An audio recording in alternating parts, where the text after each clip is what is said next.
Do you still need me to send you a link?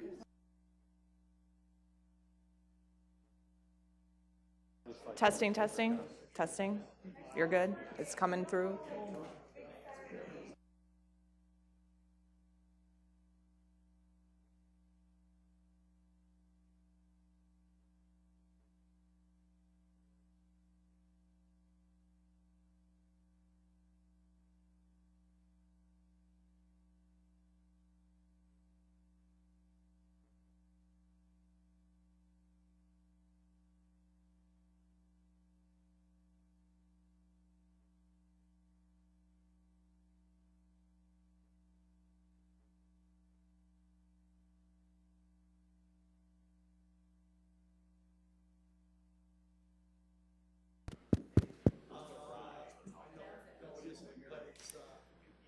Good afternoon and welcome to the City Council informational meeting. The meeting will start in 2 minutes.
Welcome everybody to the informational meeting.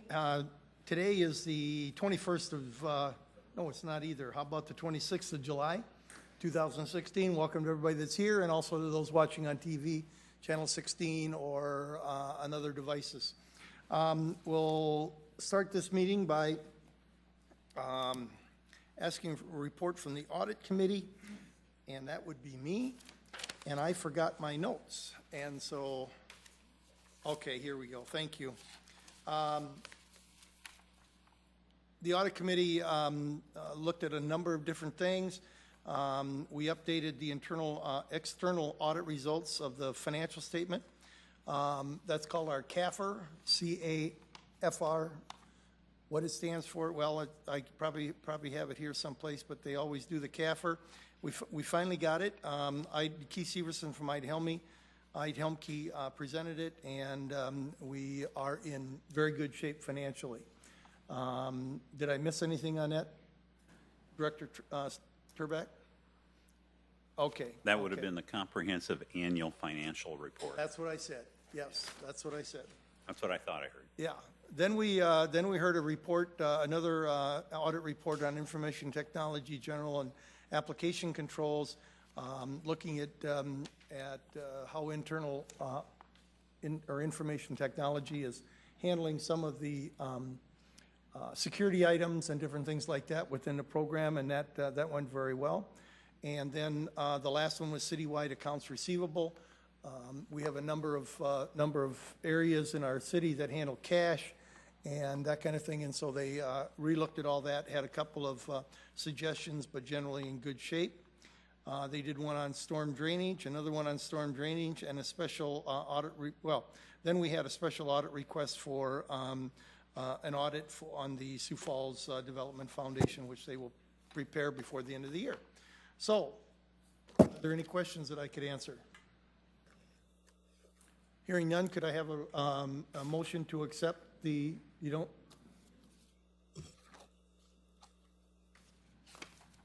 Mr. Chair, it's just informational. We don't, we just filed them. We've already, the audit committee voted on them already. Okay.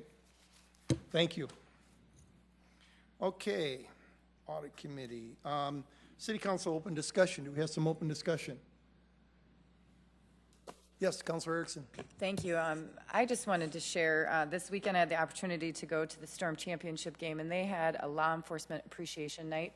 And I just wanted to share about it. This was the coolest thing that I have seen in a very, very long time. There were law enforcement from City of Sioux Falls, Brandon T., as well as the Highway Patrol. And the person there speaking just gave a extraordinarily moving speech, if you will, just about law enforcement, about getting along and being kind and just talking about the things going on in our nation right now. And it really was moving. There were a lot of people that were very emotional in the crowd. And it was an amazing tribute to our law enforcement. And so I just wanted to share about it because I don't know if there's a video somewhere of it, but it was that worth it to bring it up. Where was this again, The Councilor? Storm. Oh, the Storm. Yep, the Storm, they won their 10th championship, which is amazing too. We've got a great arena football team here in Sioux Falls, and so we should congratulate them as well. But they did it right with their law enforcement appreciation night, and it was very cool. So just wanted to share. Thank you very much. Any other open discussion? No one else has any. I have one. The City Council is going to participate in a 3-hour tour of the city's capital projects Thursday, August 4th from 2 to 5, 3 hours long. Since it is a bus tour, there are limited seats available, everyone. If you're a citizen, if a citizen is interested in joining us for the 3-hour tour, they will need to contact our office at 367-8085 by August 2nd. So, for everyone's information, if you need to go, please let Jim David know. How many hours was that? How many what? Hours? 3. Not that that's long or anything, but, you know, some of us have a hard time, keeping our attention span for 3 hours, right? Will the weather be rough?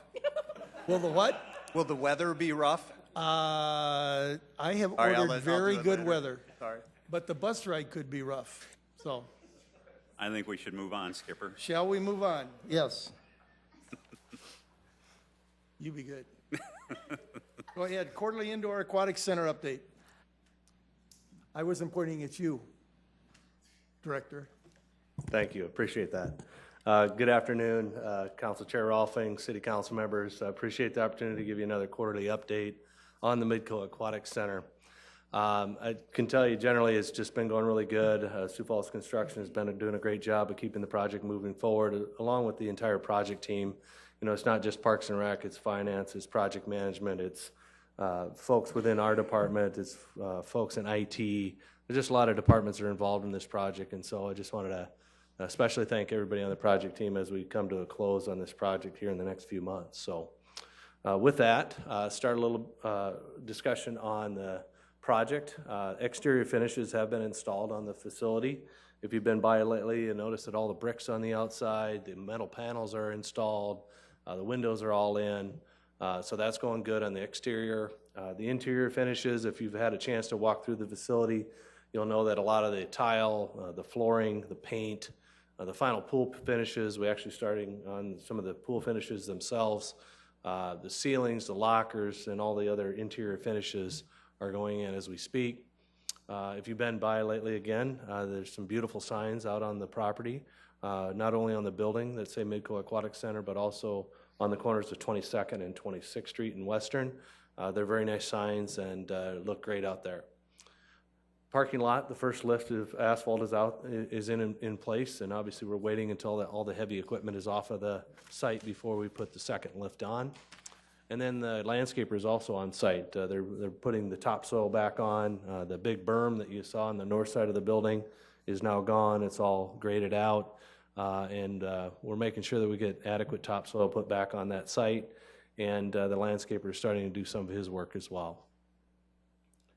So here's some pictures of the site itself. As you can see, many of the workers are now using our paved parking lot, and you'll see that the metal panels are going on there in the background as well. The picture on the left is where the blue canopy over the concession is going in. That is the concession area, as well as the vending area. And then the picture on the right is a picture of the lobby area where we'll have a kind of a full fireplace, if you will, as well as video screens for TV and those types of things. And then in the foreground, you can see that we have a raised bar there where folks will be able to sit at that bar. We'll actually have USB ports where people will be able to charge their phones. So try to bring a little high tech to the facility as well. It's one of the features that we saw in the other cities that we toured and the other facilities we toured is that they're starting to really try to integrate a lot of that technology. Some more pictures. The picture on the top left-hand corner is a picture of where the sinks will go within the locker rooms. Obviously, we'll have hand dryers, but that gives you an idea of what the tile looks like within the locker rooms. On the bottom picture in the middle, that you'll see that the lockers have been installed in both the men's and the women's locker rooms. So we have some nice pictures of that as well. You also see the ceiling going in the locker rooms at that location. And then the larger picture on the right is the interactive play feature. That's a play feature that'll go into the zero-depth entry, which is going to be great for young kids and young families. It'll be very interactive, a dumping bucket that you've probably seen in other water parks that you've been to. And then you also see the tile surround going in. It's a very, very nice kind of speckled pattern of blue and white that goes in around the entire perimeter of not only the recreational pool, but also the 50-meter facility. Today's a big milestone day. The plaster for the pool, or what's called Diamond Bright is the product name, is actually going down in between the lane markings. It is the actual final plaster finish that will go in. And so as you can see in these pictures, the workers are prepping that area for the application of that Diamond Bright. So by the end of this week, you'll see a different picture as it relates to the 50-meter facility, and then they'll jump to the recreational pool as well. Park improvements. If you've been by, there's a lot of park improvements going in. As many of you know, we're replacing all the equipment and actually upgrading, in many cases, all the equipment within Spellerberg Park. We have new tennis courts, we have a new playground, we have a new standalone restroom to serve that northwest part of the park. We have basketball courts, picnic shelters, sand volleyball court, and then we've also renovated and regraded the west detention pond that abuts the VA hospital.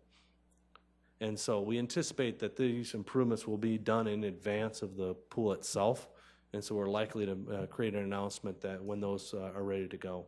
So we think that'll be open by late summer. So here's another shot. They just were recently color-coded the courts at Spellerberg, and you'll see in the background there is the restroom building. So we're excited about those improvements going in. It should be a great addition to the courts, or to the park. One of the things we heard in our neighborhood meetings is that they really wanted to retain some semblance of tennis courts in that location, and so we're able to do that with this project.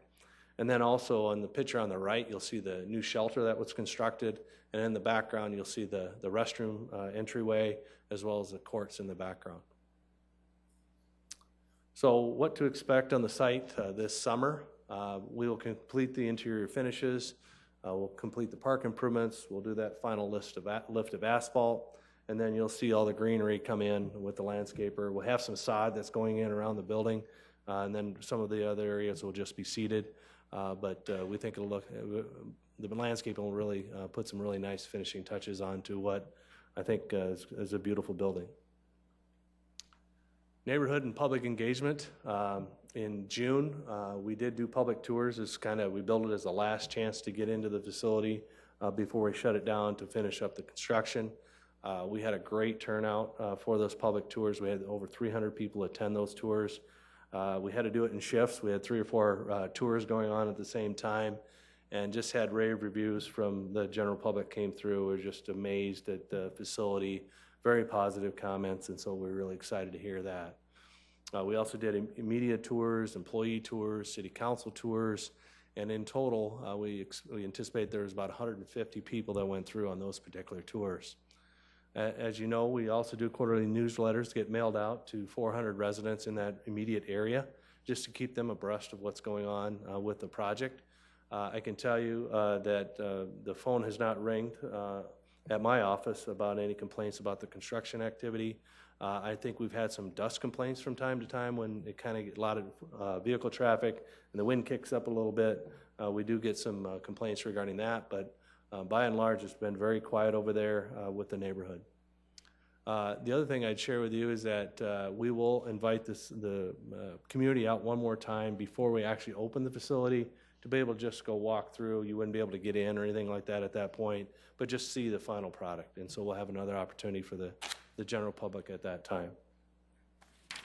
Sponsorships opportunities. I think we'd mentioned a while back is that if there were competitive elements or other components that the city really didn't need to be able to operate this facility that then would need to come from the private sector. We're pleased to report that great progress is being made in that area, and we anticipate that a grifting agreement will be put before the park board in the coming months, and that we would have an announcement soon on who those sponsors of that equipment would be. And so we're really excited about that and having that partnership with the local swim teams and Community Swim 365. As you also know, that we had a variety of different sponsorship opportunities that we launched in recent weeks, where we did open up the opportunity for additional sponsorships. And so through our city finance and purchasing office, we are taking applications for sponsors of those interior spaces. And those proposals are due on August 12th. And so we're excited about the possibilities that would provide. We had 6 different areas that we would allow folks to sponsor, that they could sponsor one or they could sponsor all 6 or a combination thereof. And so we just want to maintain as much flexibility as possible with those sponsorship opportunities. And then as with most of our sponsorship, or actually all of our sponsorships, the revenue would go to help offset the operational costs. Operation updates. One of the things that wanted you to be aware of is obviously we're going to be open 7 days a week, with the exception of Christmas, New Year's, and maybe a few other holidays. It's going to be a 360-day operation. And the other thing I'd share with you too is that we're going in, when we open this facility this last quarter, we're really going into that Thanksgiving, Christmas type time frame.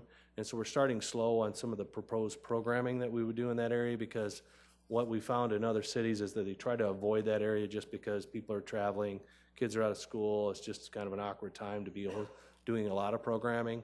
But we will do some, but also know that as part of our activities guide that we'll issue and send out to everybody at the end of August, we'll have some more schedules and detailed programming that would be available at that time. Staffing is one of the other things that I've heard, is that how are you going to find lifeguards? How's that all going to work? Well, the reality is that we have a great need for a lot of numbers in the summertime because of the 6 pools that we do have, if you include the wading pool at McKinnon. And we've had strong interest from existing staff that we have and staff that would come back that maybe attend Augie or USF or some of the local colleges. And so we don't need the numbers, but we need them obviously throughout the year versus just that peak period of time. So in talking to Alicia and Jean, who do all the hiring, they have strong interest from existing staff, and there's going to be some other opportunities for folks that don't have to be a lifeguard. They could be custodial. It could also be front desk staff, whatever it might be. So we feel really good about that going into the opening of this facility later this year. And then forecasted operational budget. You heard a little bit from the mayor this afternoon on what we anticipate that to cost. And obviously, when we go before you as our department presentation on our 2017 budget, we'll obviously be able to go into that a little bit more in detail. So just glad the mayor was able to provide a little snapshot of what that looks like. Facility concessions. We talked about We didn't get any proposals initially when we did an RFP for those concession operations. We are now in contract negotiations with a full-service concession provider that we're negotiating with, and I feel very good about that.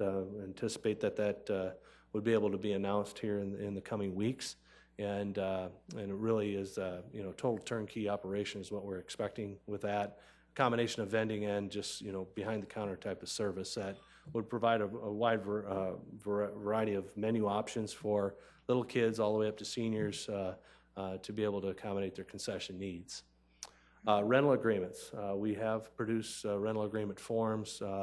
As many of you know, we do have an ordinance that governs fees associated with all of our programs and activities.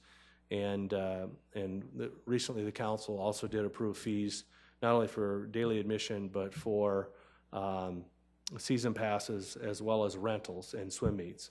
And so we have been working with the Sioux Falls swim team. We're pleased to report that now the Snow Fox and the Seals are now one team. They combined here recently, which is, from our perspective, that's really good. And then the University of Sioux Falls obviously started a swim team and have some interest in some pool rental time. Augustana University, we've been meeting with them too. They have their own pool, they have their own ability to have their own practices, but there may be some times where they would want to rent it for a meet or something like that.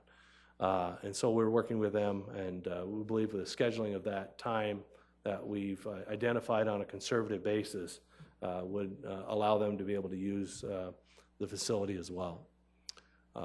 Midco Aquatic Center website is one of the deliverables that we have for the naming rights sponsor agreement with Midco, is that we do provide a website that would promote Midco Aquatic Center, but also anticipate that would also launch towards the end of August at the same time when we publish our summer activities guide. So that's one of the deliverables of that contract as well. So with that, now is the time for the numbers, and I'll turn that over to Tracy to wrap up the presentation.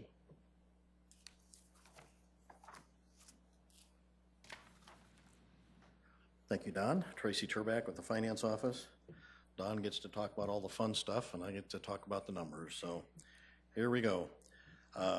Project funding, there really haven't been any changes at all since our last update, so there's really nothing to report on there. Don talked a lot about how well the construction part of the project is going, and that's certainly reflected in the numbers, and everything is trending really well within budget. We've expended about 75% of the project budget on the work that's been completed to this point, or at least through June. We have about $6.7 million remaining in the project budget for the Aquatic Center, and we do hope to finish the construction activity with some money left in the budget for what we call day 2 items, so that we can live in the building for a year or so, and we certainly anticipate that we'll learn a lot in that time frame, and there may very well be a need for some additional, whether it's equipment or alterations or whatever. I think it's advice that's been provided to us on past projects, and it's certainly been very, very valuable to leave a little bit of money in the budget for those types of unanticipated things. Don also talked about the other park improvements, and I do, as I today want to point out, as I have in the past, that those park improvements are not part of the aquatics facility budget. They are certainly related, since they're in the same park and being done at the same time. So I want to add just a little information for you on the additional park improvements for the courts, the shelter, the restroom, some of those things that we're doing. The budget for those improvements total up to about $1 million. About half of that has been expended, and the Parks Department is funding that through their normal, they've got recurring programs that occur every year for play structures, roads and lots, and picnic shelters, those types of things. And so out of their normal capital budget, that's where those other park improvements are being funded. So with that, we'll wrap up the presentation, and the project team will stand by for any questions you folks have. Thank you. Questions for either Director Turback or Kearney? Councilor Erpenbach. Thank you. Thank both of you for being here. Director Kearney, could you, I just have a couple of questions, not anything huge.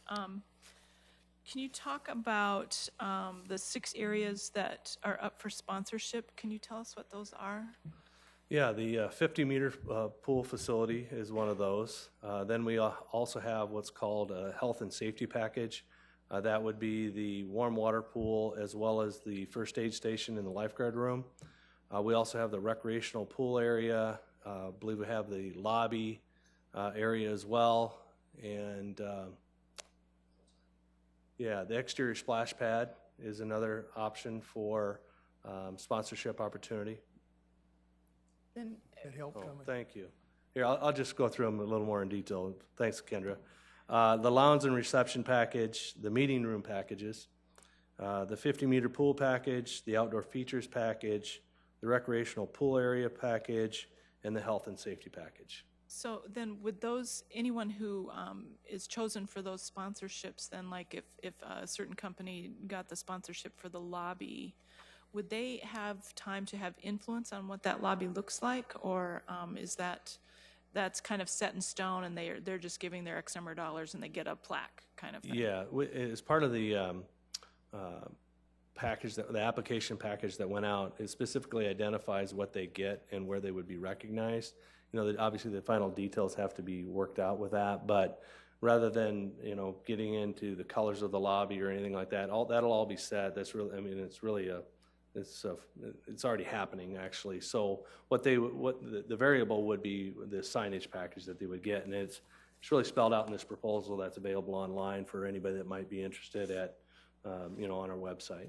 Good, thank you.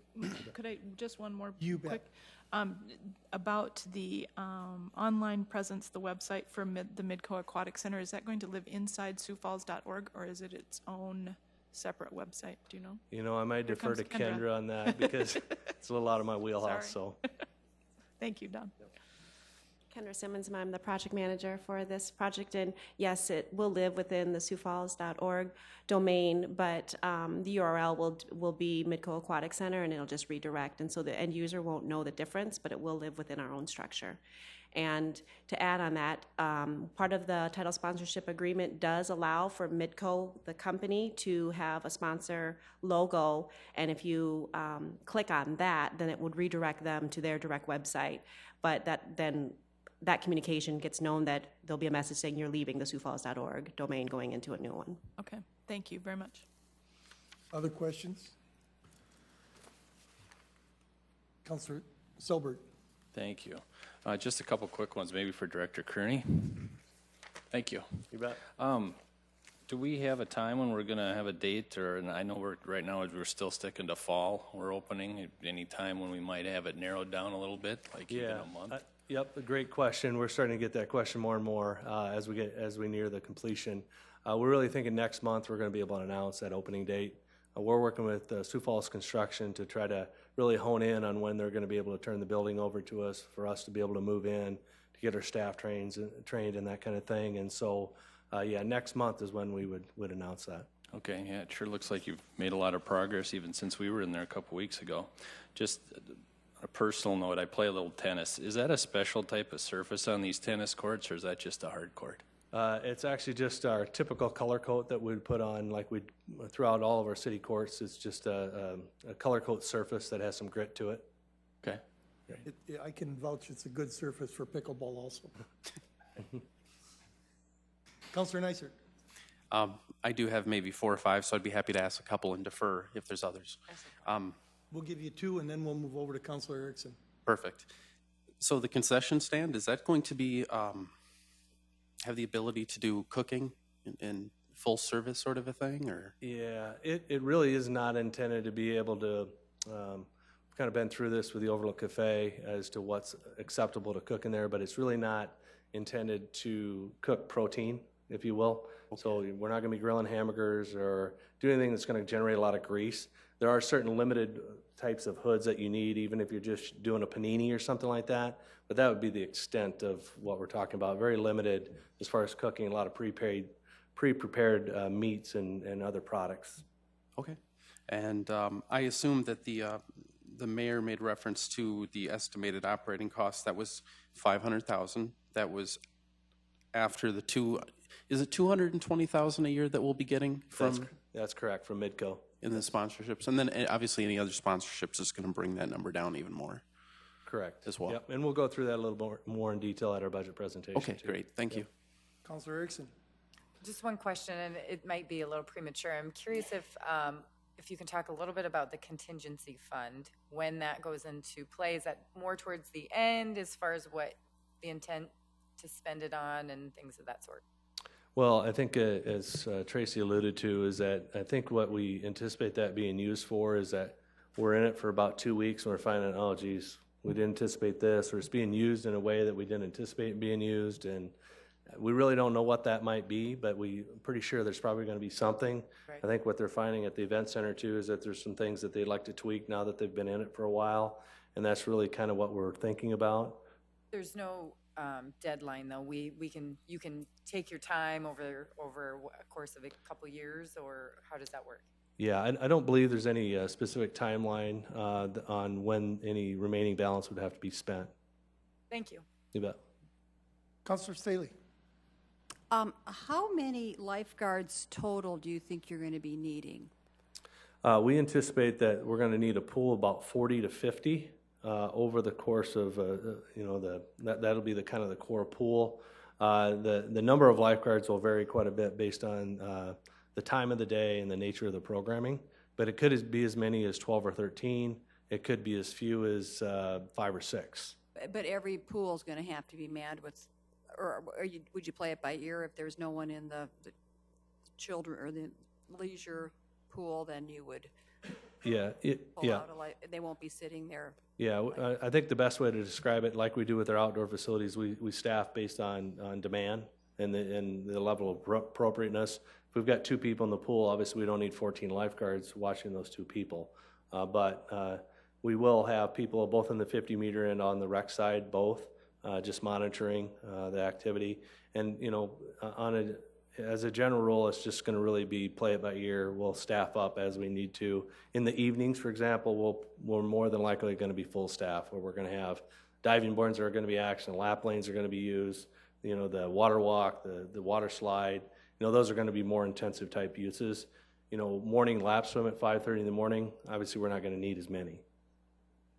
And then how many non-lifeguard employees are you thinking would be staffed? We're going to need, we're going to have staff that'll be full-time staff that'll be there as well, that'll be housed there, but we'll also have front desk staff and some custodial staff. So I would anticipate that to be about a half a dozen on a daily basis that we would need to help support the operation of the facility. Thank you. Okay. Counselor Neisert, did you have another question or two? A couple more, if that's okay. Yep. You made reference to the gifting agreement from Community Swim and the Sioux Falls swim team. It says announcement is coming soon. So does that mean there's not a lot of details that you can talk about yet, as far as whether it's monetary or equipment or? Yeah, well, it would be a gifting agreement of equipment. Okay. Yeah, and what we've talked about in the past is the 2 things that they really think are important are the scoreboard and the timing system for meets, as well as the starting blocks that obviously the general public is going to have little or no use for. So those are the types of things that they would be providing. Okay. But more details to come on that as far as donors and sponsors, and that's kind of some of the detail they're still working through. And then my last 2 are very related. It has to do with ways in which that we can do one-offs and generate revenue for the facility. So as an example, birthday parties, like in the room, is there going to be, has it been discussed if there'd be some sort of a package where, I have 10 kids I want to bring in and I can pay a fee and bring them in and have my birthday party and everybody can swim and... Yeah, absolutely. We anticipate that currently the way we envision it is that anybody that would come to swim would either have to have a pass or they'd have to pay daily admission to get in. And then you could rent the room, one of the rooms, and then you could have a birthday party set up. We're also talking to our concessionaire as well to see if they could provide a package that you could come in. You don't have to bring anything in. They'd have it all set up, whether it be pizza or cake or a combination thereof, some drinks, those types of things, so that it's kind of a package deal where you could come in and, if you want it for 10 people or 15 people, you certainly, then they can come in and swim. We got time blocks that we rent it for to keep people moving through so that one individual or one family or one child doesn't tie up the facility for the entire afternoon. Okay, good. Can I just do one more? You may. Okay, last one. Rentals for tournaments, so specifically the 50 meter. Can you talk a little bit about how that works as far as the cost for the rental and the private group? Can they charge admissions, and who keeps the admissions? And concession revenue, who would that go to? Are they allowed to sell concessions? Just a little bit about how that works. Yes, the fee ordinance requires that swim meets, there's a $10 per participant charge. So if you have 500 people, they're going to be charged $5,000 for the rental during that meet. And so the other thing that is that our rental agreement does not allow them to sell concessions, but it does allow them to provide a hospitality room for their workers. So if they wanted to bring if you got a lot of meat workers, they'd be able to have a sub sandwich, just much like a basketball tournament where you're going to feed your officials or your refs or whoever it might be. But they would be allowed to do that.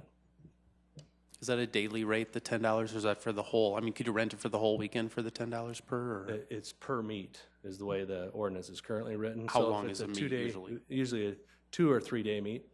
Okay.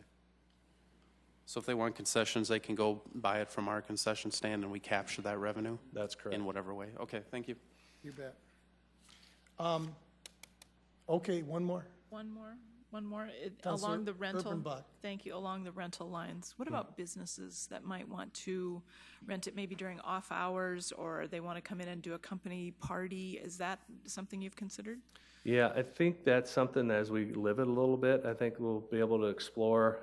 Again, it's one of those things where we're not sure what the daily use is going to be, how much demand just by the general public is going to be.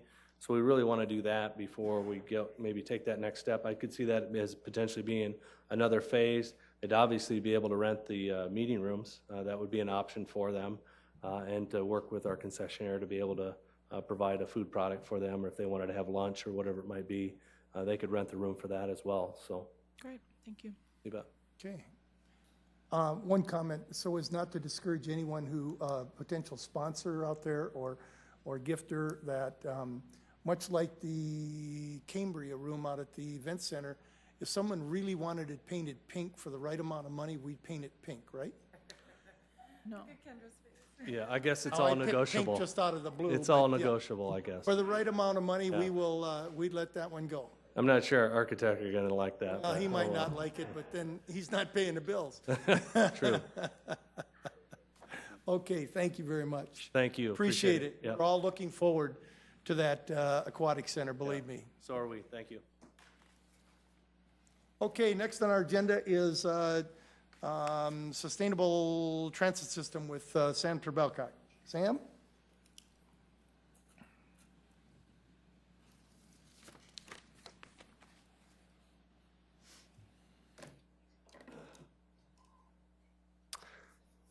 Good afternoon. Sam Trebelcock, City of Sioux Falls Planning. Considering that we're coming to a time that you guys are going to be considering the 2017 budget, and we'll be having hearings on a number of different departments, we thought it might be a good time to get a little bit of update and get some of you counselors up to speed what's going on in transit. Certainly the mayor did bring it up during his budget address today. We thought it was important to kind of give you a little bit of behind the scenes, some of the things that are going on and some of the challenges and opportunities that we have in creating a sustainable transit system. That's something we've been trying to do over the past 5 years. So I'm going to take you through some things that are going to be really basic that you already know, but I'm not going to assume, because some of you, of course, are new, and I want to make sure everybody kind of gets in to what's going on with transit. First of all, we have fixed route services. Fixed route services, you have the buses that are traveling along those routes and scheduled times. Days and hours of operation vary by each of the routes. We have 12 scheduled routes. You can see the fixed route, the times that we have from Monday through Friday and Saturday. We had 850,000 rides in the year in 2015. All the buses are ADA accessible. You'll see that anybody that with a limited mobility can enter the bus. Somebody in a wheelchair can certainly, we have 2 wheelchair spots. These are the map of our 12 routes, 1 through 11, and then we have that 19.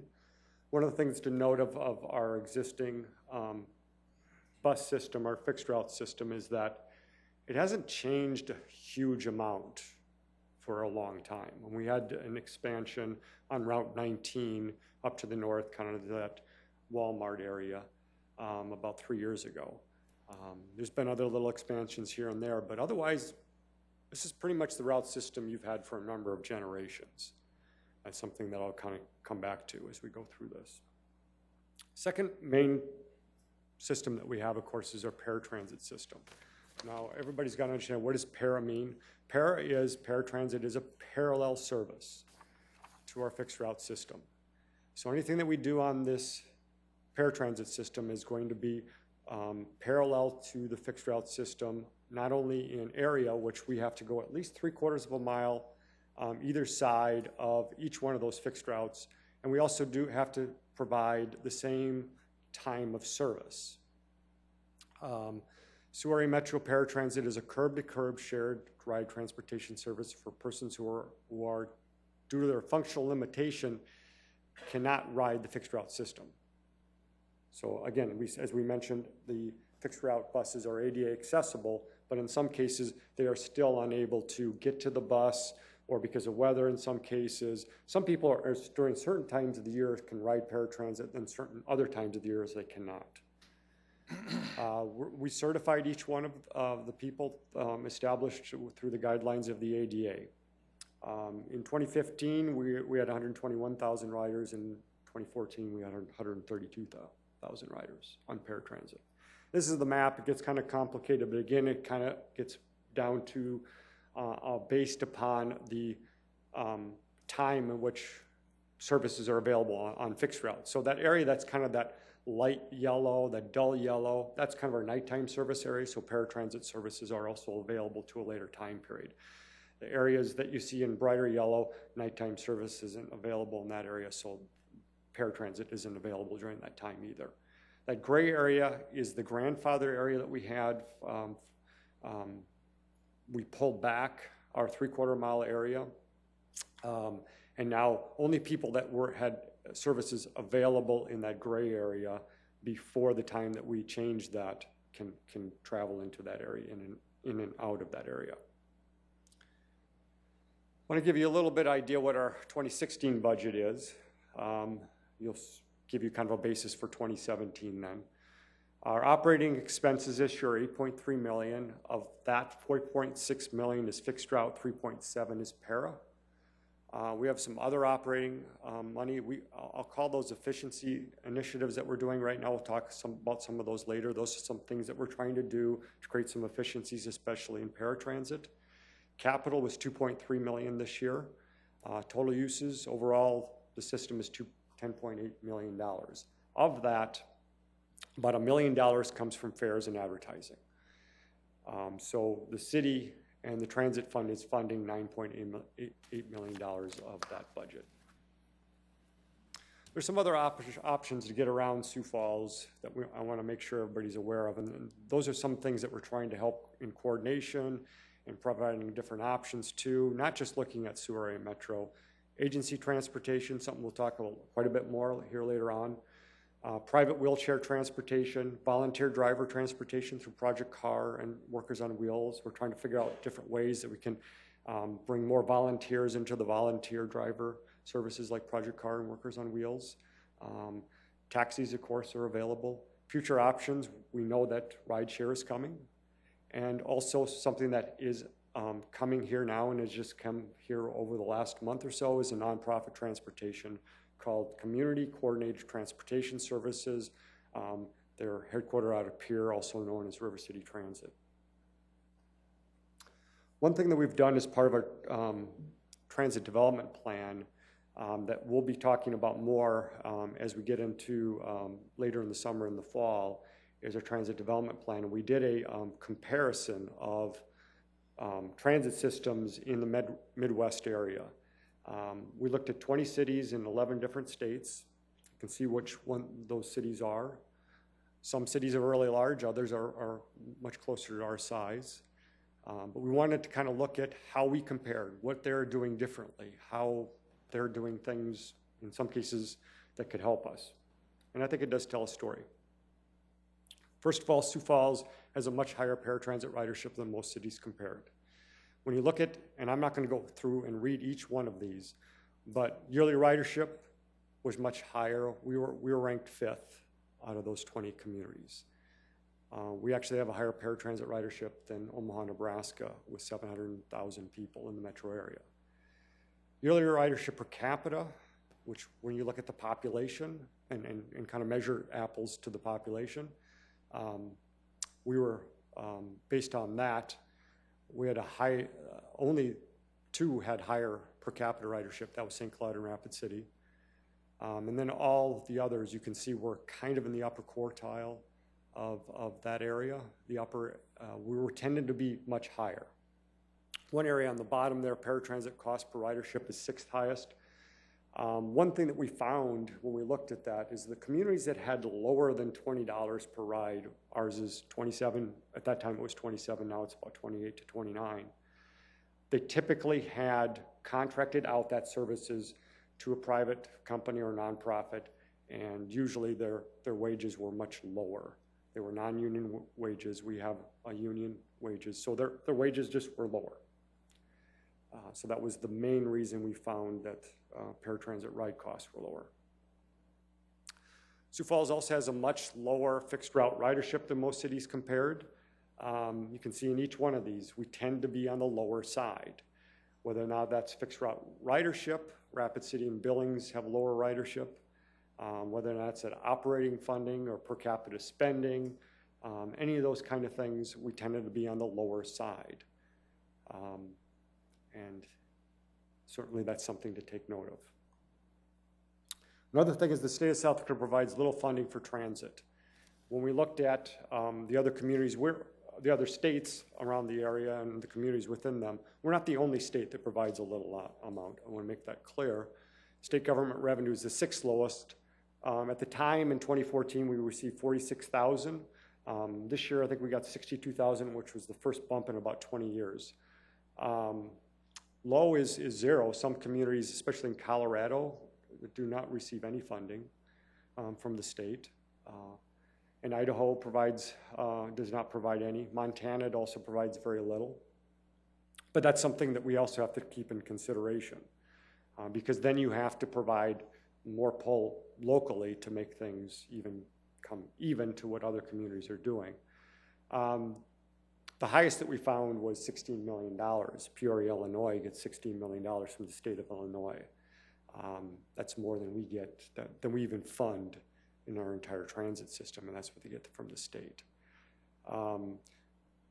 Federal operating revenue, we're right kind of in the middle. We get $2.7 million, and that's about what you would get anywhere else. The feds keep us about equal to what our size of our community would be. So what other states receive from moderate to significant levels of funding really helps them provide additional support for para in some cases, or in a lot of cases, provide a more robust fixed route system. Something the mayor talked about in his budget address was the Sioux Falls local taxpayer pays $24.71 per person in taxes per year. It was 3rd highest in the comparison group, so we do fund a lot locally for our transit system. When you look at the others and comparing on a per capita basis. The only 2 communities that were higher are college communities, Fort Collins, Colorado, and Madison, Wisconsin. They were at $33.90 and $42.77 per person. That's something, again, to note. It isn't that we aren't, as a local government, not providing a significant amount. It's that, in other cases,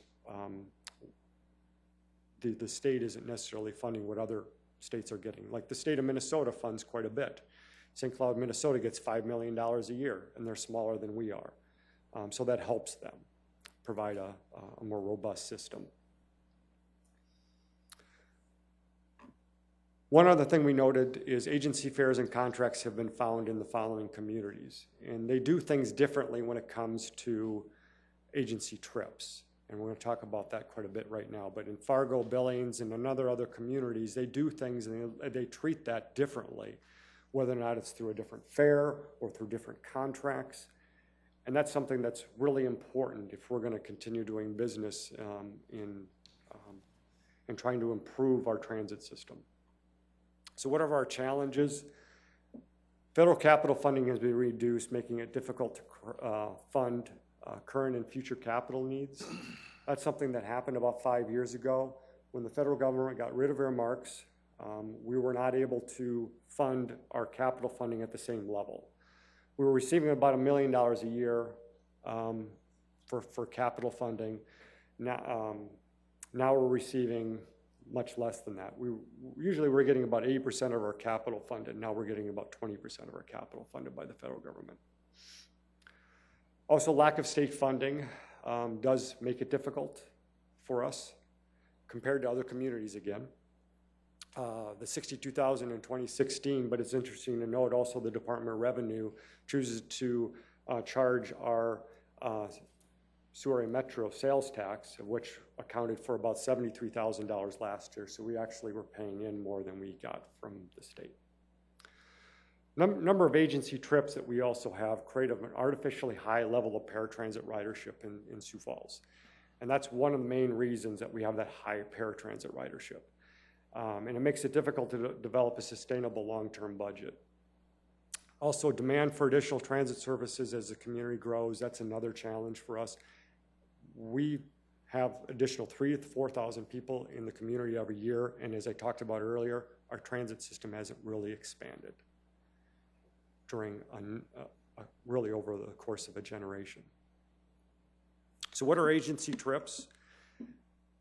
We have a number of agency trips on paratransit right now. An agency trip serves persons who qualify for human service or transportation-related programs or services due to disability, income, or advanced age. The agency is responsible for arranging and providing specialized transportation, schedules, and payment for trip that is eligible under the funding of a federal program. So it's eligible to be paid for by the federal government, these trips and these programs that they're providing. The transportation is an eligible item. So for example, under the Medicaid Choices Waiver Program, there's some agencies that can make use of that for their programs under the state of South Dakota. So I'll go through a couple examples of that. In Sioux Falls in 2015, Sioux Area Metro provided trips to various agencies. The top two were Dakota Abilities and Lifescape. We had 29,000 agency trips that went to Dakota Abilities and about 18,500 that went to Lifescape. Southeastern Behavioral had about a couple thousand. The cost to Sioux Area Metro for these trips was $1.4 million. Again, as a review, cost to paratransit budget in 2015 was $3.7 million. So it's well over a third of our entire paratransit budget. That is something that really is not a paratransit trip. It's an agency trip. Most of the other communities around the area treat those differently. They either charge them, and maybe I'll go into the next. Yeah. So what happens is we're not allocating those trips. Most of the other communities allocate those trips much differently. The agencies currently allocate $2.50 per ride for these transportation costs for their day programs, and that's essentially what they are, their day programs that are required by the state of South Dakota. The fully allocated cost is closer to $28 a trip per ride. That artificially low ride cost creates little incentive for cost efficiencies, which is the main point of what I'm making. We're trying to create efficiencies in the system, and I'll go through some of those examples here very quickly. Agency trips are not paratransit trips, and really we need to look at budgeting them accordingly. They're essentially contributions that we're making to those agencies and to the state of South Dakota. And we haven't been looking at that in that manner. What do other cities do with agency trips? Agencies provide their own transportation. Now that does happen here. Lifescape does provide a number of their own trips. Dakota Abilities provides a few. But that's something that other communities looked at to maybe in some cases a greater degree. Coordinated transportation options, contract out the service. That's something that we're starting to look at, and certainly other communities have to a large degree. Tripper service, that's something where you could take a fixed route bus and do that. In a number of communities, I talked to Appleton, Wisconsin, that's something that they do. You can do it much more efficiently if you did it in that manner for ambulatory trips or non-wheelchair trips. And then also as an agency rate, which is actually charging a higher rate, a more fully allocated rate for the cost of that trip. That's something a number of communities are doing, such as Madison, Wisconsin, and Fargo. So this gets into some of the goals from our transit task force and why we're starting to look at some of these things. Our goal one was to reduce the cost of paratransit over the next 5 years from 48% of the budget to 25%. That's a $1.8 million reduction in today's dollars. As I mentioned, if you go back to what was that cost of Sioux Area Metro for the agency trips, it was $1.4 million. That's a significant amount, and that's something we're really trying to work towards, is focusing on those agency trips.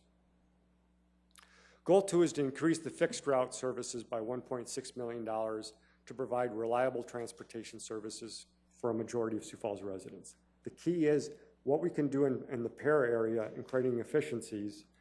We think we can help start to increase services for goal number two. Goal number three is to look at not just what we can do at Sioux Area Metro, but some of these other options, like volunteer driver services, or in some cases, nonprofit transportation services. How can we utilize them to a greater degree to help provide some of these services that we need, some of our gaps? Goal four is a number of people don't even understand how to ride our system, and travel training is an important aspect for us for marketing the system. And then goal five is to keep you guys updated about what's going on.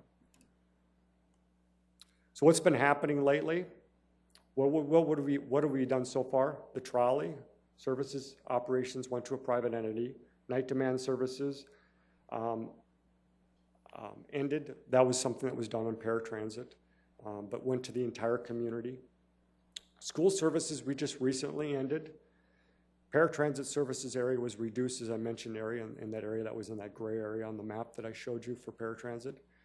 Fares we have increased. We have done a number of things up to this point. What we're saying is we still have to do more, and I'll show you where that comes into play. Fixed route expansion, we did do one, as I talked about, on Route 19 and a few other little things on a few other routes. What paratransit efficiencies have we done so far then? One thing that we've been working on is, and one of the most important things that we can do is with CCTS, which is the river cities. Next year, we're looking at having them do 18,200 agency trips that were on paratransit. We would use some of that money that I showed for efficiency initiatives at $7 per ride instead of $28 per ride, and have river cities do the contract services. They would also have a grant using that River City applied for, and we think we can do that, but there's still a gap for next year. We can do it as part of the pilot project that we're doing this year, but next year we need to figure out a way to fund the remaining part of those services, and we're hoping that's something that we can look towards the community or the agencies or the state on.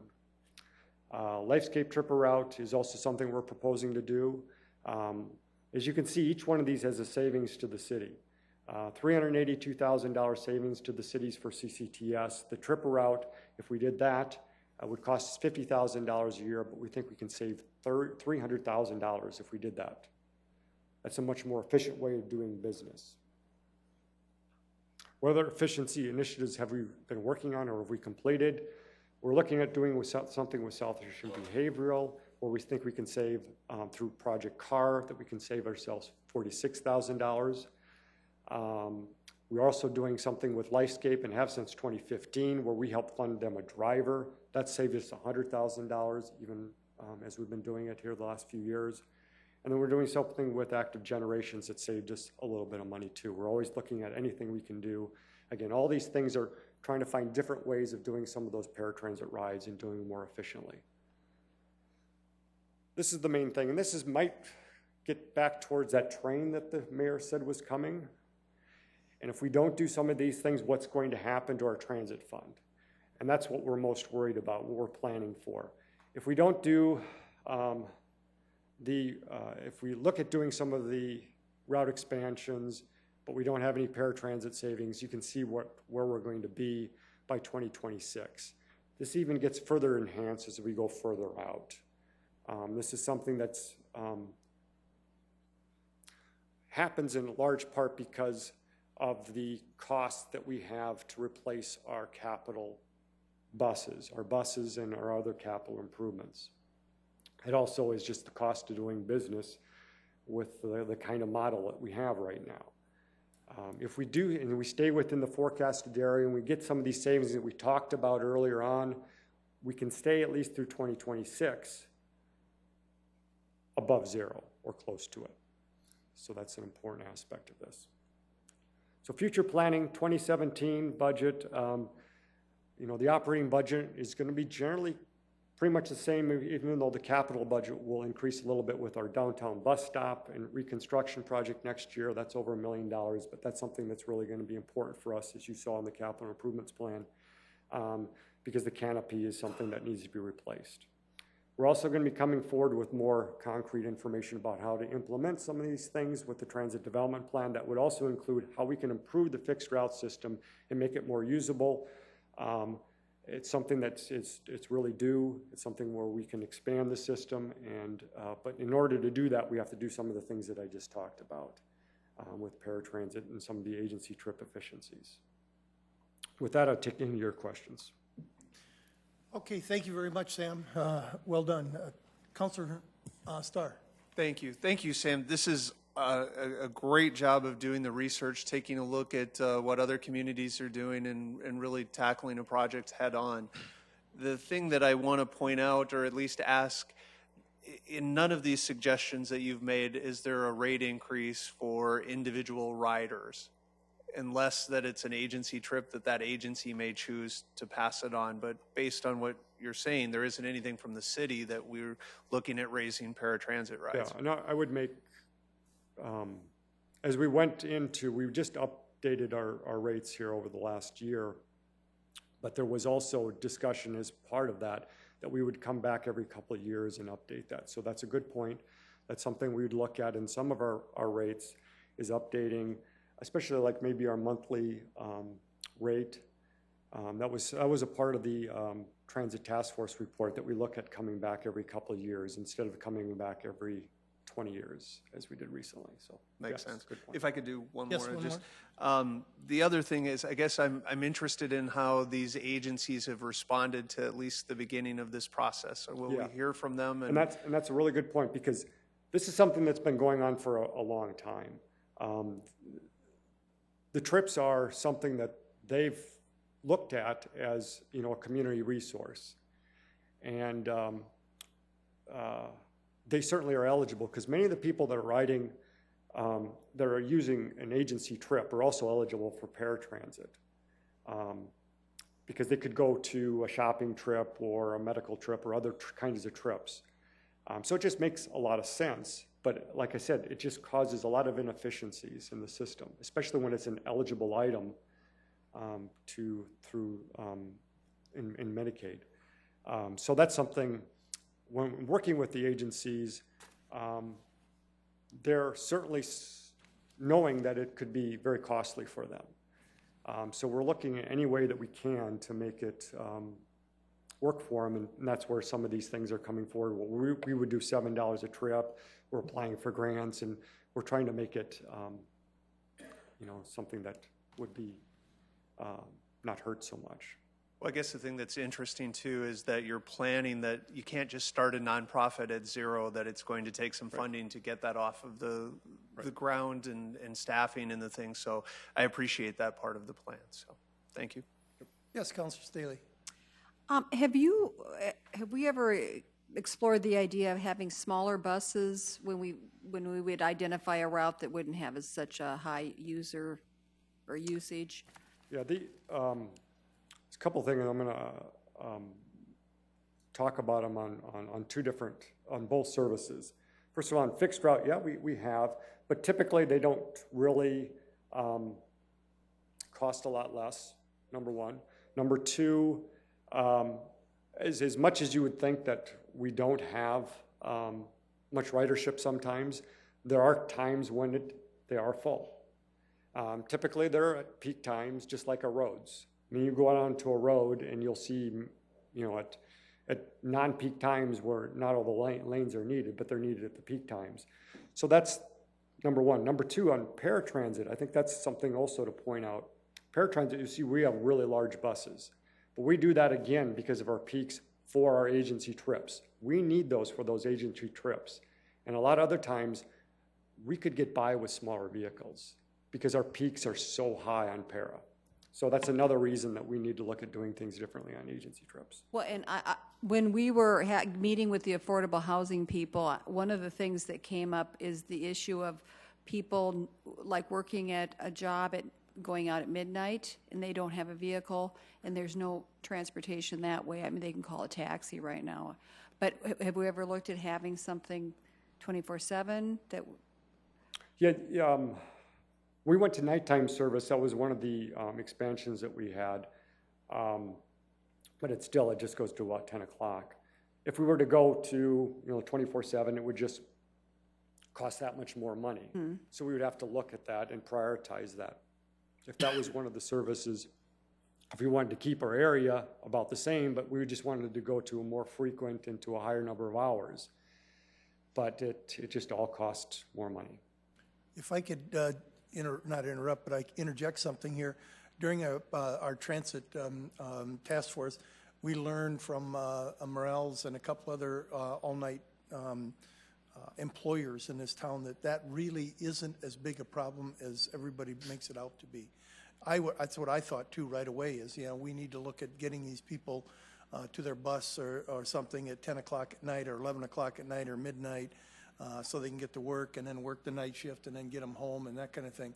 But as I remember it, when we checked into it, there just wasn't a problem with that. So I don't know. That's what we found.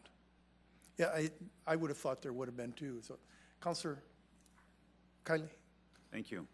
I guess my questions kind of center around fixed route expansion, the agency trips, and then the paratransit costs. I think I'll focus first on the agency trips. You had stated they're eligible under funding through a federal program. Okay, if that is the case, then why hasn't that been happening to this point? Right. I get two different answers. Number one is from the agencies. I hear that because it's a bundled amount, they get a certain amount of money. The agency will say it's not enough money from the state. The state will say it's an eligible item and it is included in the rate. Yet an agency trip, the agencies are responsible for providing transportation for the individuals that they serve.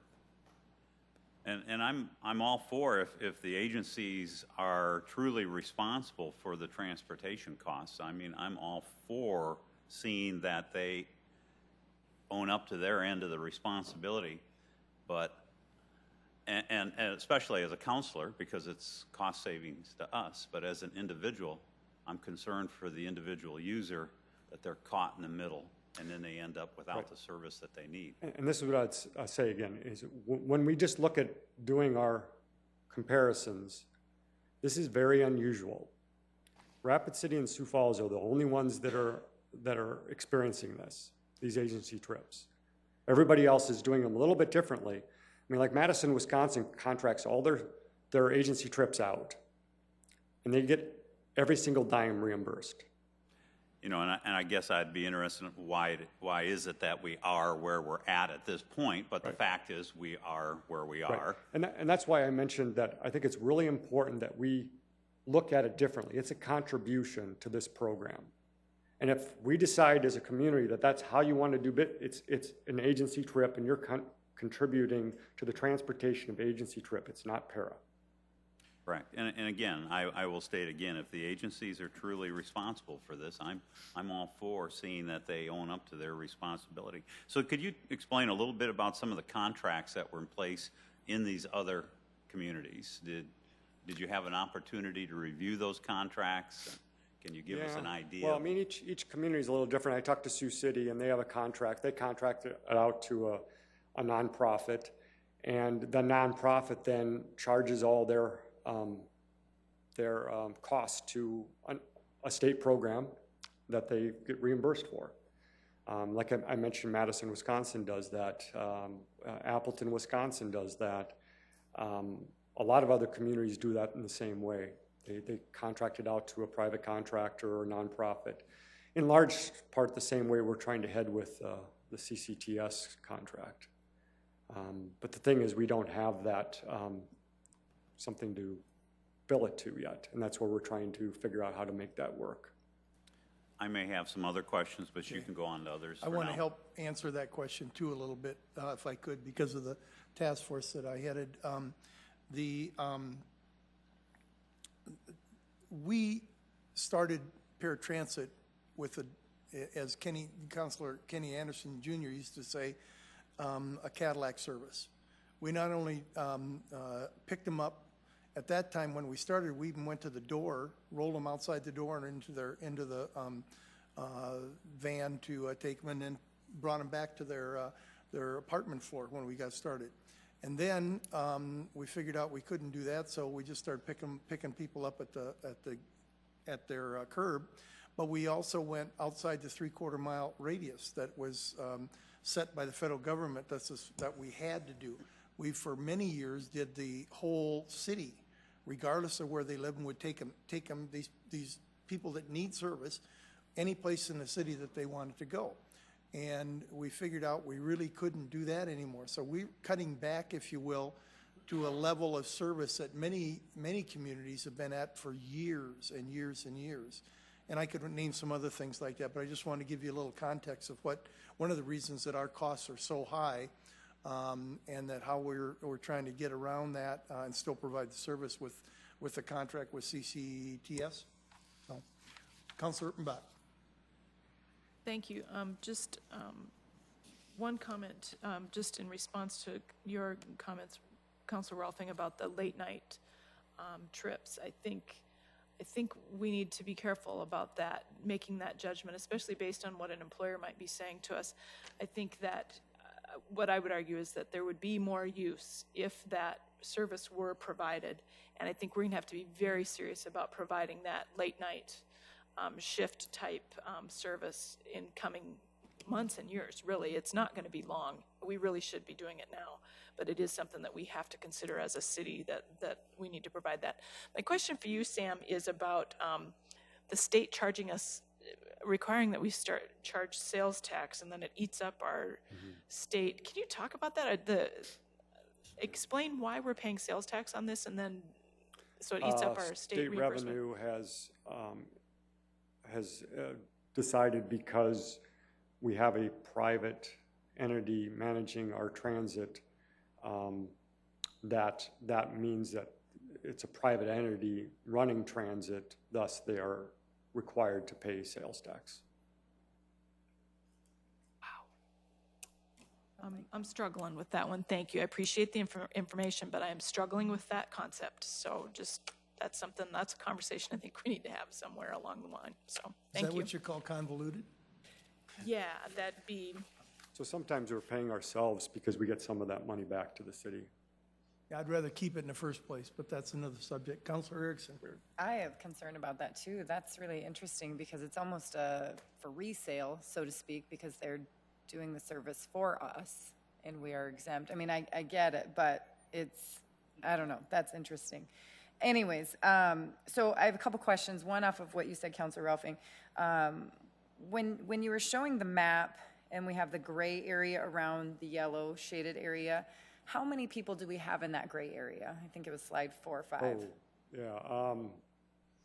I don't know exactly how many people would be in that area. You mean how many riders? Riders? Yeah, because they were grandfathered in. Right. And so until they move out of that area, they would be grandfathered in until that time. Right.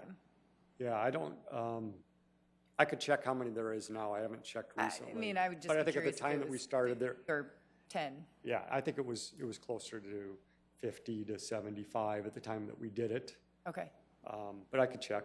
Yeah, I'd just be curious about that. And then my other question, if I can add to it, kind of piggybacking off what Councilor Rolfing was talking about, our service compared to the state and federal mandates, how are we in comparison? I mean, oftentimes we far exceed those minimum standards that the state and the federal government put in place for us. We're outside of the minimum standard of the routes and things of that nature. So where are we, I guess as a whole, how far are we exceeding those expectations and mandates? Well, we were, we went outside the 3/4 mile here for para. And so now we went inside and are at the minimum required distance. Are there other areas other than para, though, that we exceed the standards? I don't know that there's any place that we exceed the standards, because there isn't really a standard for fixed route service. Whatever you decide to do, that's the service that you have to provide, and then paratransit must follow.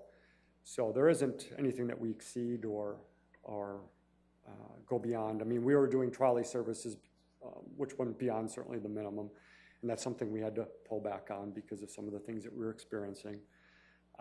We were doing school services for a number of years. That might be something beyond the minimum, but we had to pull back on that. So we're pulling back on a lot of the extras, yeah. And then one last question, if I may. Maybe you mentioned it and I missed it. Thank you. Dispatch service. I know people have asked about a dispatch service for paratransit. If that would make it so these buses aren't, I mean, maybe it already is, I don't know. Educate me on that. Yeah, we do have dispatchers at paratransit, but one of the things that we're probably talking about is could you do something to improve that? And we are looking at improving that right now. In fact, we've just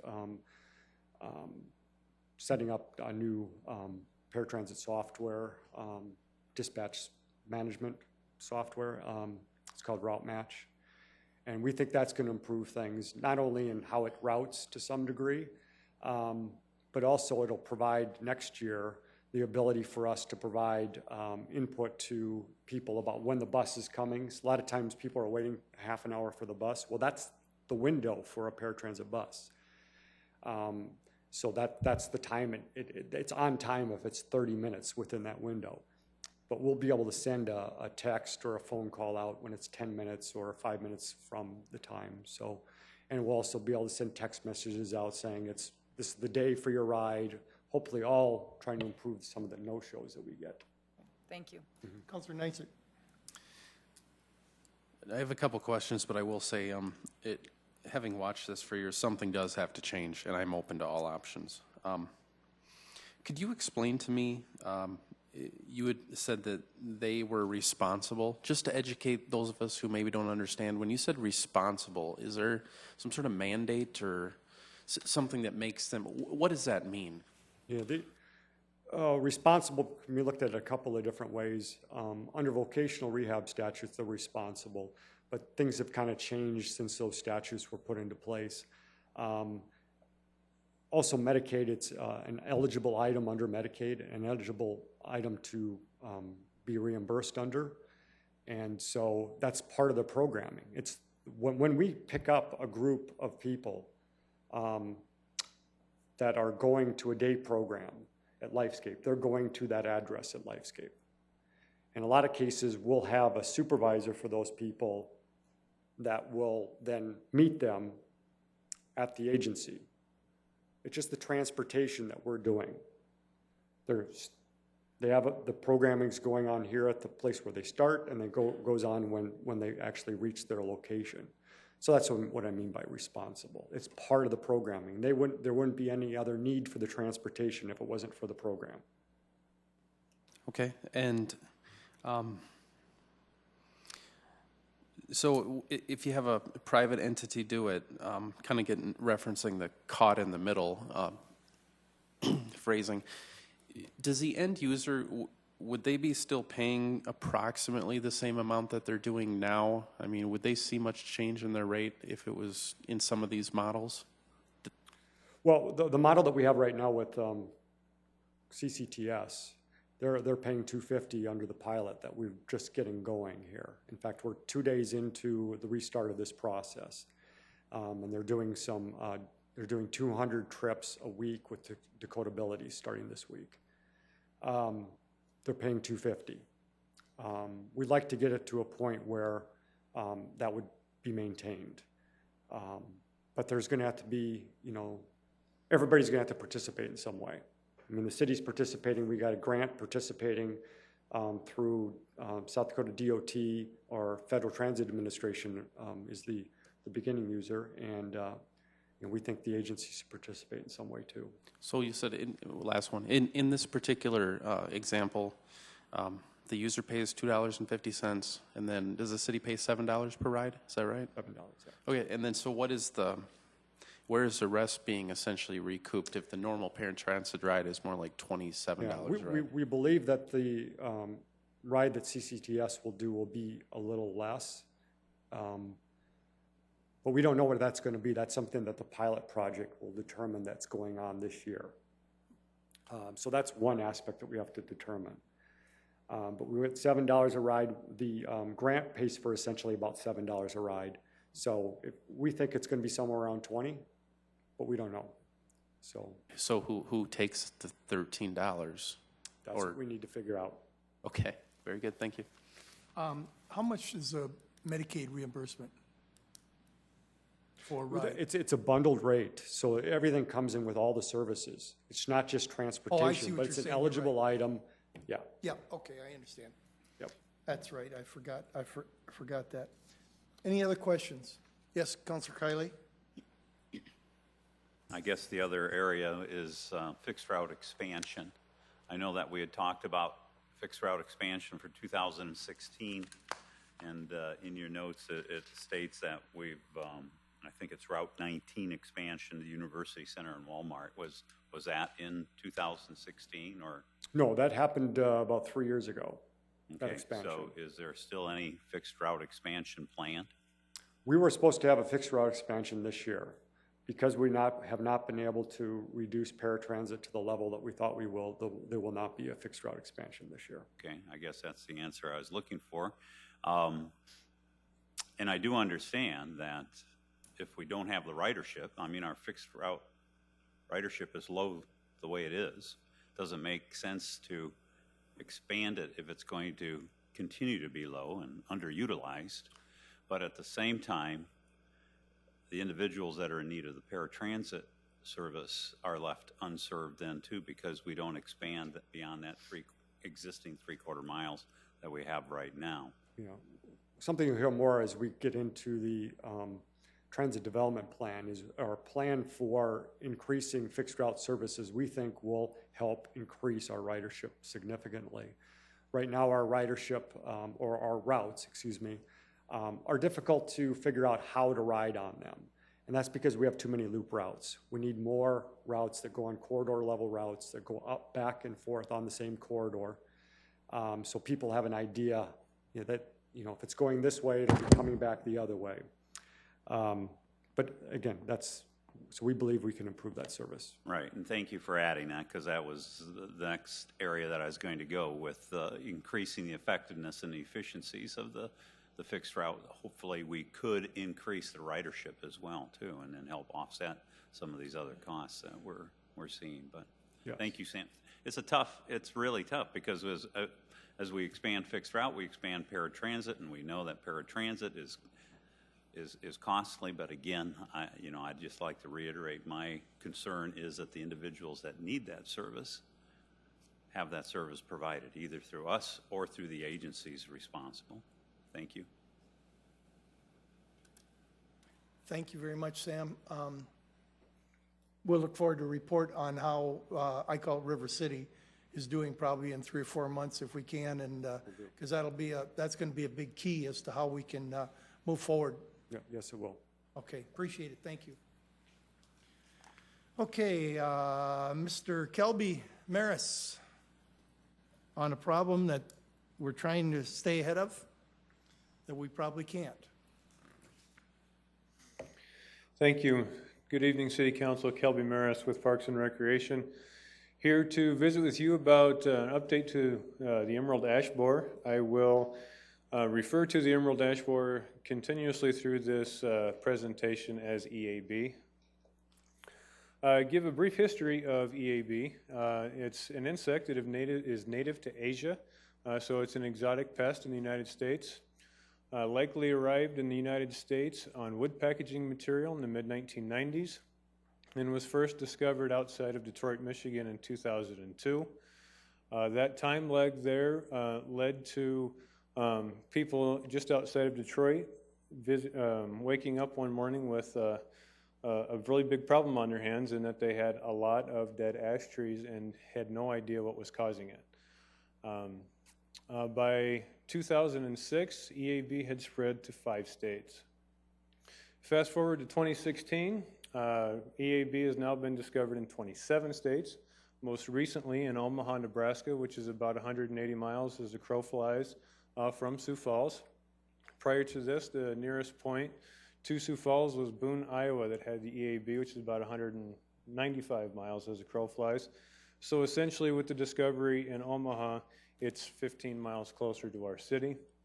One of the big things that has happened from the initial infestation discovered outside of Michigan, Detroit, Michigan, to today, is that early detection continues to improve, so that communities like Omaha that now have discovered that they have the emerald ash borer, they don't have a lot of dead ash trees. They're finding sick ash trees instead of a lot of dead ones.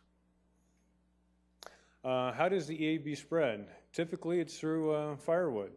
People who transport firewood from place to place transport the emerald ash borer with it. The emerald ash borer, the insect can fly up to about 6 miles, and infestations spread about 3 to 4 miles a year, with satellite pockets that have been discovered about 12 miles away. So by itself, the insect will spread very slowly. How does the EAB kill an ash tree? It kills the ash trees by the larvae of the insect feeding on the inner bark, which disrupts the tree's ability to transport water and nutrients up and down the tree. Some typical signs of an ash tree with EAB are some vertical cracks in the bark, extensive woodpecker activity.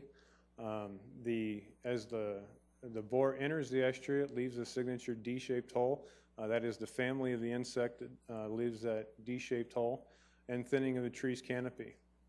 Would like to point out, however, that there are native pests to our urban forest that will produce some of the same symptoms to trees within our urban forest. There are some treatments available for EAB. However, we recommend that no treatment be done to an ash tree until the insect has been discovered within 15 miles of that tree.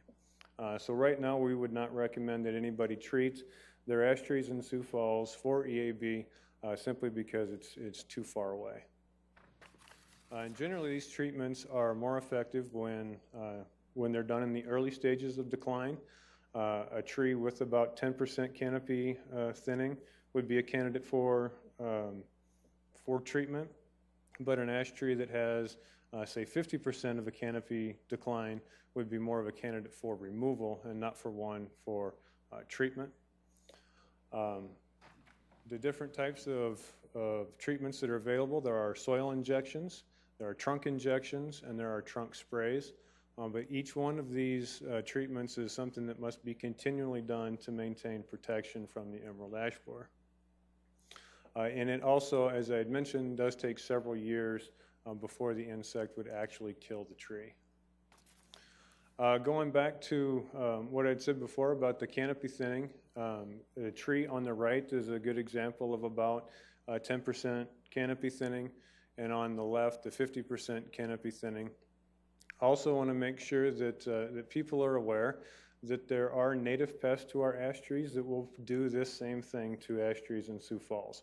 So just because an ash tree shows a thinning canopy does not mean that it has the emerald ash borer. We do have a proactive approach. One thing that we have done is we inventoried the ash trees in the parks and in the public right-of-way. This was done in an effort to how big of an issue are we actually looking at if a potential infestation shows up in Sioux Falls. We have not planted any new ash trees in the park system since 2007.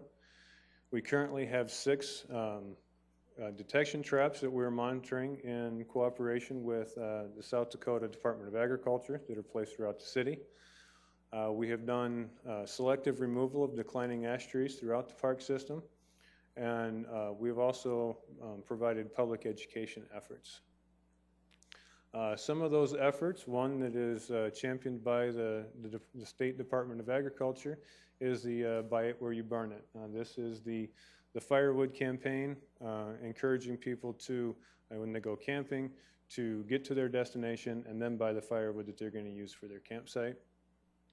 Our forestry crew has gone through first detection training.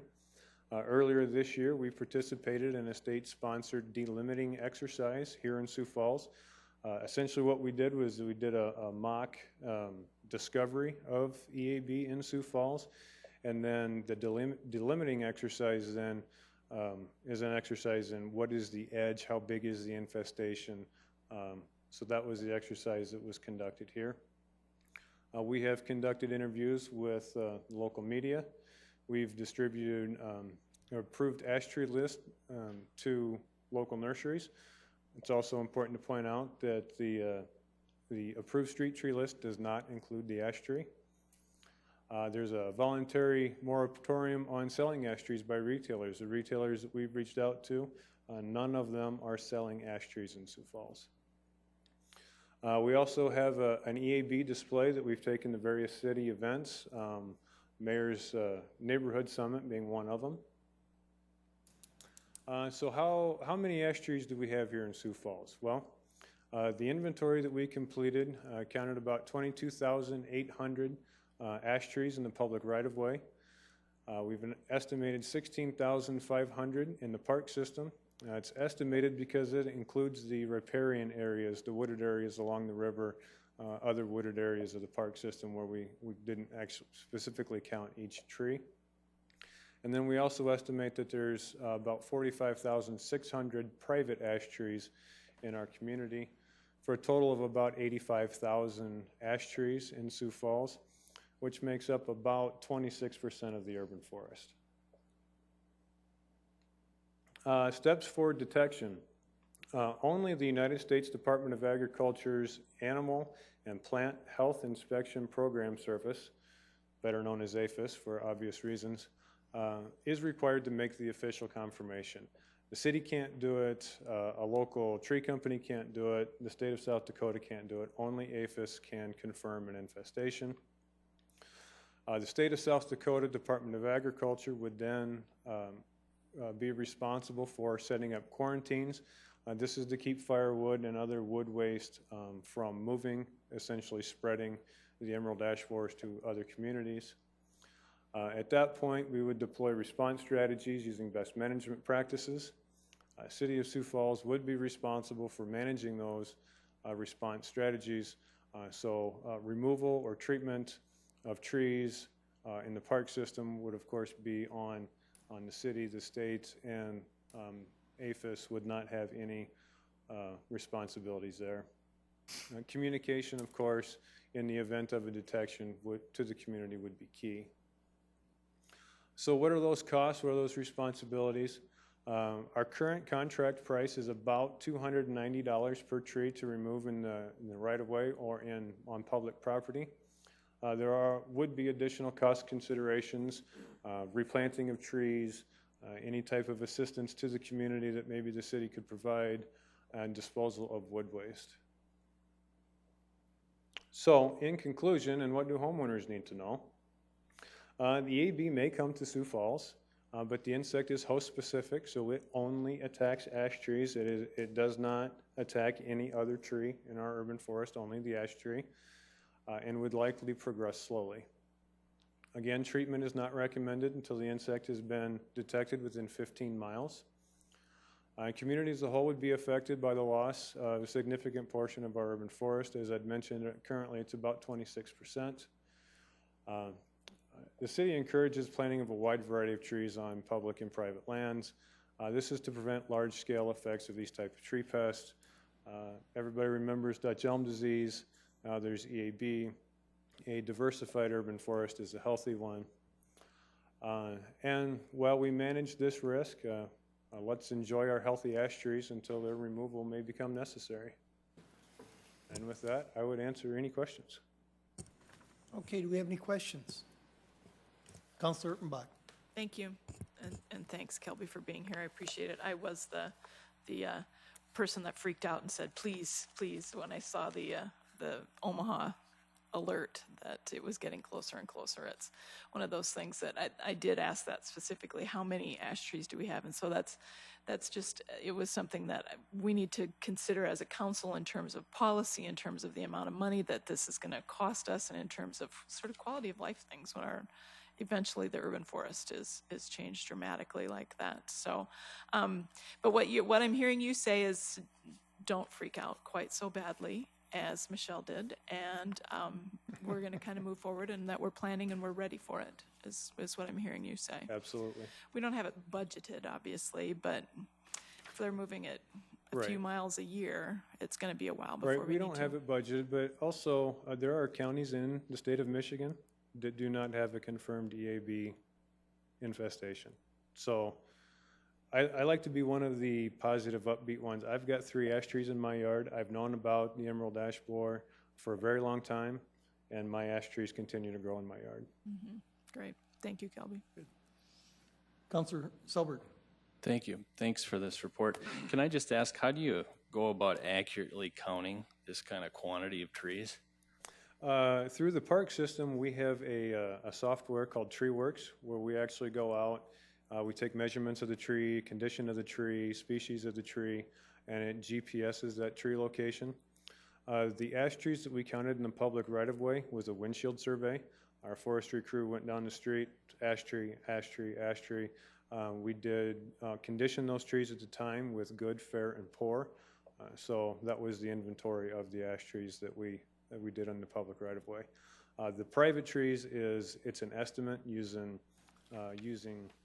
forestry methods on how to determine the number of trees and types of trees within the urban forest. Yeah, it's very interesting. Thank you. Councilor Neisert. Once a tree is infested, can it be reversed or stopped, or would treatment just slow the decline? Treatment will slow the decline. There are trees that have been saved in communities that have the emerald ash borer. However, one thing you need to know is that the tree is a shell of itself. I mean, it's still alive. It will still grow, but the insect will continue to attack the tree. And most of the treatments are only effective after the insect has attacked the tree. So treatments are good. They're getting better, and that's another one of those things why not to freak out is because it could be several years before it gets here, and the advancements that have been made in the treatments could be much better than they are now, and they have improved since it was discovered in Michigan in 2002. Councilor Kiley.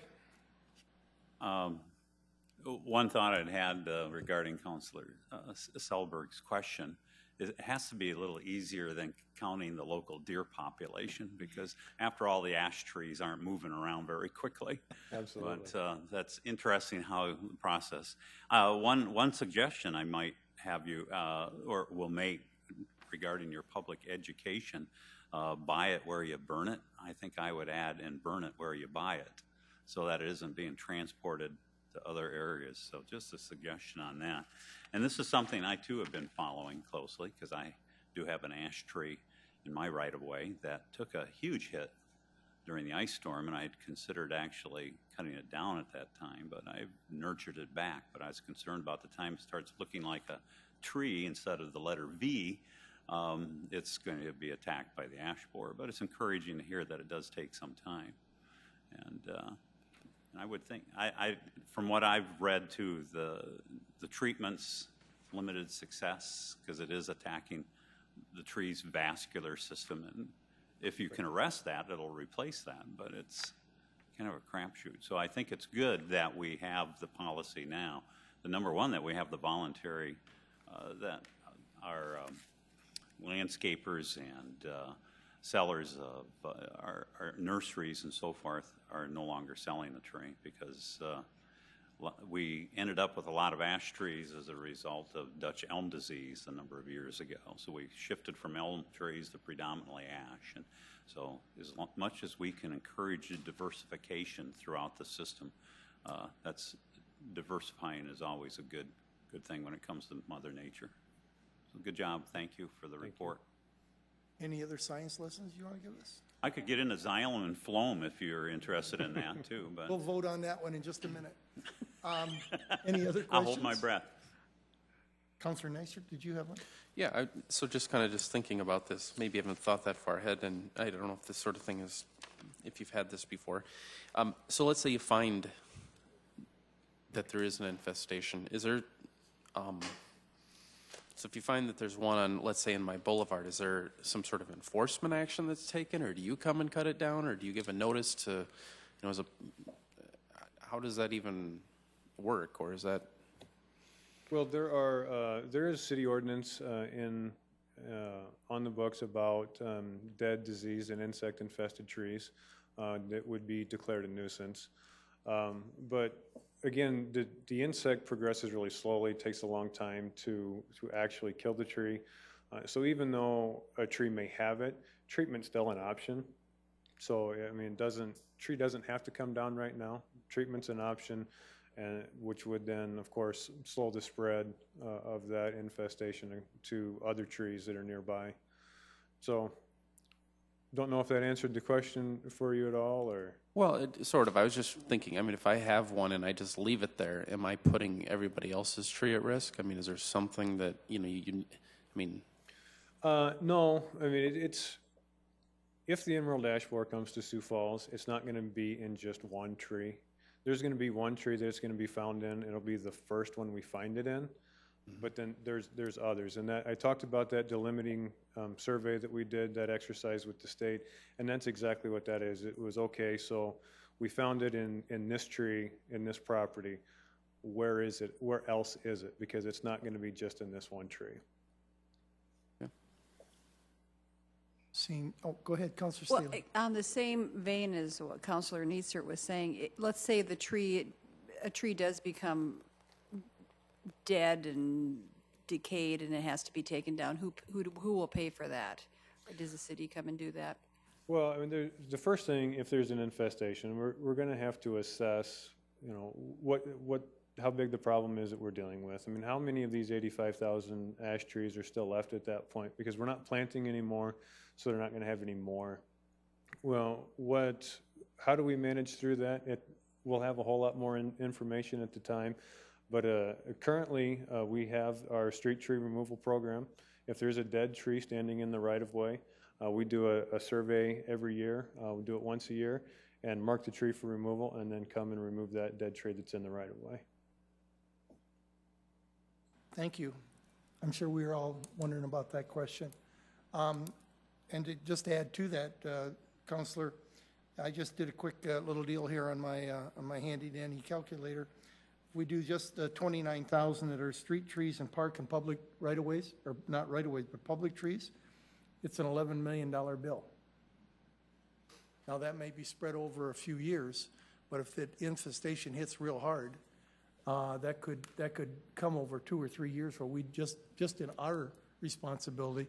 That has nothing to do with something that's in your backyard or wherever. It's not even, that's just, the private trees would all be people's responsibility. So that's a tough one. What tree are we using, are we suggesting to people that they use or plant instead of the ash?